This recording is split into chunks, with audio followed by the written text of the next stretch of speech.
Hello Rec Room, my name is Trekkie, and I'm the lead circuiteer for the Hive Collective. 2.0 rooms are now the default for creation in Rec Room, and there are many differences between how CV2 used to work versus how they work now in 2.0.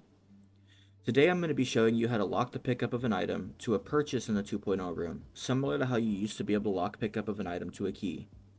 This tutorial is intended for those who already have a little bit of CV2 experience under their belt, but if you're an absolute beginner, feel free to follow along anyway. Before we get into the tutorial, we need to enable beta content in this room, as we will be using a chip that is currently in beta for this system. To do that, open your watch, go to this room, go to settings, and scroll down until you see allow creative tools beta content. Currently I have it selected. It is not selected by default, so you will need to select this and it will automatically save your room. The first thing that we're going to need for this is something to sell, so we're just going to go to create, go to palette. We got this cube selected. I'm just going to put this cube here for simplicity's sake. We're just going to use a cube. You can do this with anything, but it's simpler for the tutorial. So we're going to go to tools, go to configure, select the cube, and then we're going to scroll down until we see create object board. We're going to be using this object board later, but for now we can just leave it alone. Okay, so the first thing that I'm going to do is I'm just going to grab all the chips that we're going to need.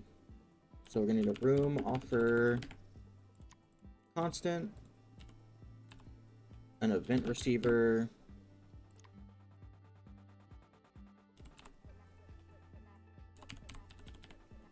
this one is one of the beta content tools that we've enabled. So this is Rec Room Object Get Holder Player. If you don't have beta enabled, you're not going to be able to find this chip and the tutorial will not work.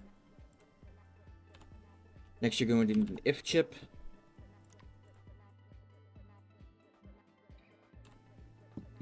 a player has purchased room offer chip. We're going to need another if chip after that. We're going to need an unequip from player. And we're going to need a show purchase prompt. Now that we have all the chips spawned in, we're just going to need to configure a couple of things like this room offer. We're going to need to create a new room offer. We're going to call it test, and we're just going to save it. Make sure that after you've created the room offer, you select the room offer that we've created. Next, we're going to configure this event receiver, and this one is just going to be update. Now that we have all the chips spawned in, we're going to start wiring things up. So we're going to get this room offer, and we're going to wire this into the player has purchased room offer, and into the show purchase prompt. Next, we're going to get the object board that we created for this cube, and we're going to wire this into the Rec Room Object Get Holder Player, and we're going to wire it into the unequip from player. Next, we're going to wire this is held into the if chip, the then into the player has purchased room offer, on player has purchased room offer complete into the if chip, player has purchased room offer into the bool. We're going to wire the else into the unequip from player, and the unequip from player into the show purchase prompt. For now, we're going to hold off on wiring this event receiver into the if chip because there's one more step that we need to do.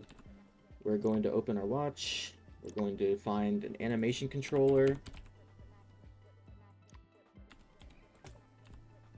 We're going to select the top of this animation controller and we're going to wire this to the cube. Next, we're going to need another event receiver. We're going to configure it, and we're looking for room loaded. And on room loaded, it's going to play. Because we're testing, I'm just going to hover my connect tool over the play. I'm going to click it and hold it until you see this blue button right here, this blue play button, and then just let go. Now the animation controller is playing. Next, we're going to configure the cube. We're going to scroll down and look for grab settings and make sure that grabbable is set enabled. Now, when you try to grab the cube, it prompts you with this purchase prompt and sets it back into place. The CV2 can be expanded to hold multiple objects within one single thing, so you don't need to redo everything. All you just need to do is clone some things and move it down, connect the else into the if chip, and now you have multiple objects that have different keys. And once you purchase them, you will be able to grab them and move them around. And when you let go, they'll just snap right back into place. And now you know how to lock equip to a purchase in a 2.0 room. If you enjoyed this tutorial or found it helpful, don't forget to drop a like and subscribe to the channel, as we plan to make many more Rec Room tutorials in the future. Thank you.